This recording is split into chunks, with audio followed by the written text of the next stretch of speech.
BFM Business, Intégral Placement, la vie IMO.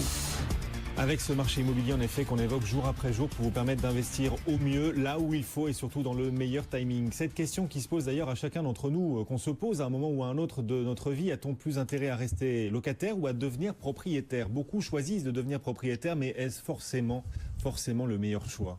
On va s'interroger, quitte à remettre en cause des idées reçues, avec Jean-Marc Le Prado, le président d'Enola. Il vient de nous rejoindre sur le plateau. Bonjour Jean-Marc. Bonjour.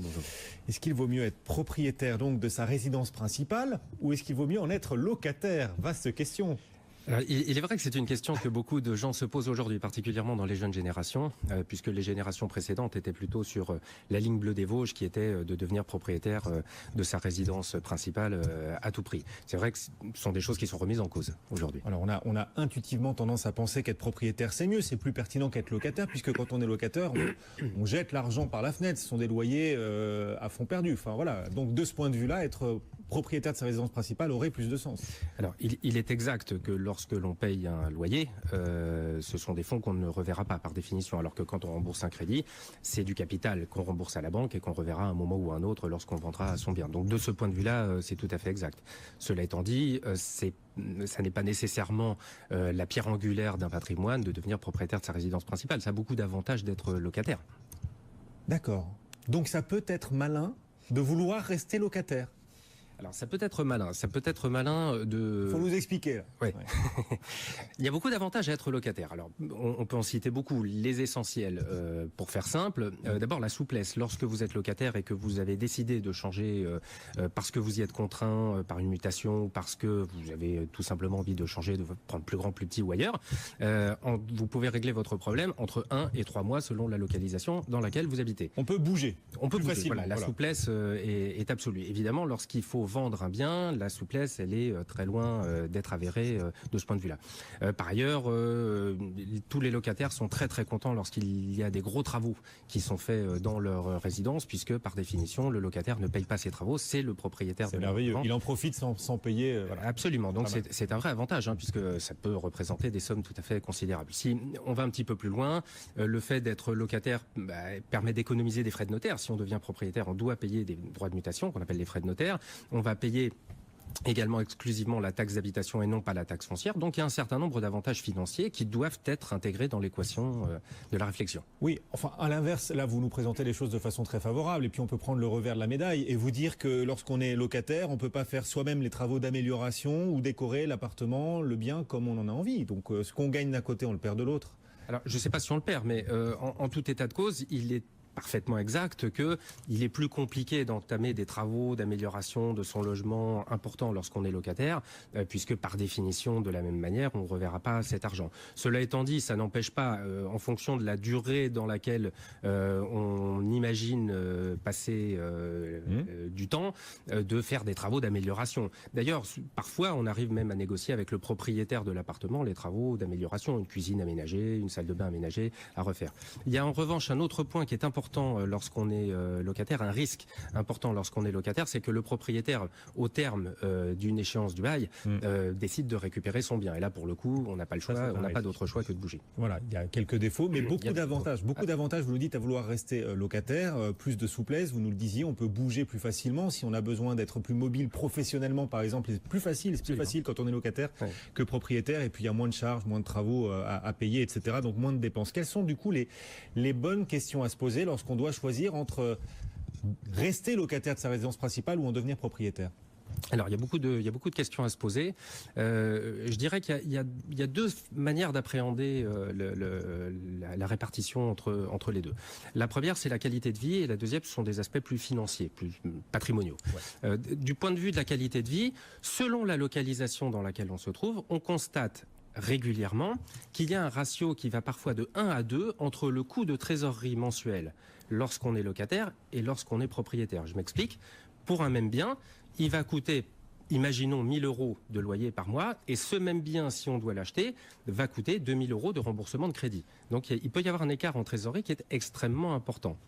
Ça veut dire, dans un même ordre d'idée, que l'on peut accéder avec une même trésorerie à un bien qui peut être potentiellement deux fois plus grand ou 2 fois plus agréable en étant locataire qu'en étant propriétaire. D'accord. On est locataire d'un bien de meilleure qualité souvent que si on choisissait de devenir propriétaire. Pour le même prix, pour la même mensualité, en tout cas le même remboursement ou loyer chaque mois, Absolument. on va vivre dans des conditions bien plus Pour agréables. la même trésorerie dépensée. Donc, ce qui fait qu'on peut imaginer également que ce surcoût lié au fait d'être locataire, puisqu'on ne reverra pas son argent, rémunère également un aspect positif de la vie, qui est de rentrer chez soi dans un endroit plus agréable en tant que locataire qu'en tant que propriétaire. Bon, alors on imagine que cette question, vouloir rester locataire ou choisir de devenir propriétaire, cette question on se la pose avec des critères différents, ou en tout cas on trouvera les réponses différentes selon l'endroit où on vit, dans une grande métropole, à la campagne, etc. etc. Voilà, vous avez parfaitement raison. En fait, ce raisonnement-là est surtout valide dans les grandes métropoles françaises.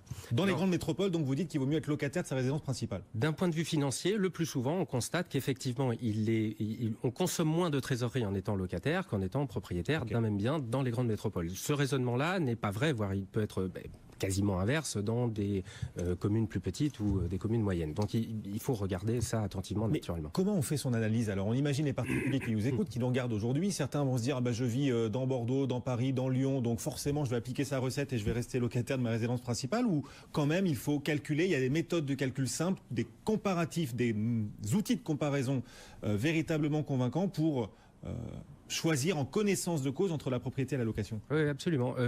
Moi, il y a une méthode que j'aime bien, c'est de faire son premier plan de financement comme si on allait devenir propriétaire.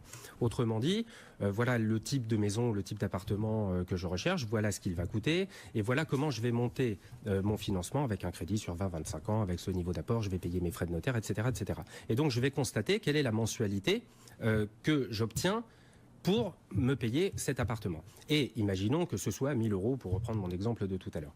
Et en parallèle, je vais regarder dans la même commune quel est le produit que je peux obtenir avec un loyer de mensualité équivalente. Si la réponse à cette question c'est j'ai très exactement le même produit, c'est une information qui est intéressante. Si la réponse à cette question c'est j'ai un appartement qui est 2 fois plus grand ou qui est 2 fois plus sympa si je suis à Bordeaux, qui donne sur la place des Quinconces, plutôt que de donner dans la grande banlieue de Bordeaux, c'est une autre information intéressante à prendre en compte. Je ne dis pas qu'il faut l'arbitrer nécessairement, mais en tout cas il faut en avoir conscience. En fait, la bonne idée, si on va au bout de votre raisonnement, la bonne idée quand on vit dans des grandes agglomérations par exemple, c'est d'être locataire de sa résidence principale dans le centre-ville, profiter ainsi du bien-être du centre-ville, de la grande agglo, c'est toujours très sympa, on est d'accord, avec les transports, les commodités, etc. Donc être locataire là, pour vivre dans un bien plutôt confortable, avec des loyers qui seront pas trop élevés, en tout cas moins que si on avait acheté au même endroit, et devenir en revanche propriétaire d'un bien dans un lieu un peu moins confortable, c'est ça? C'est-à-dire être locataire de sa résidence principale mais propriétaire d'une résidence secondaire?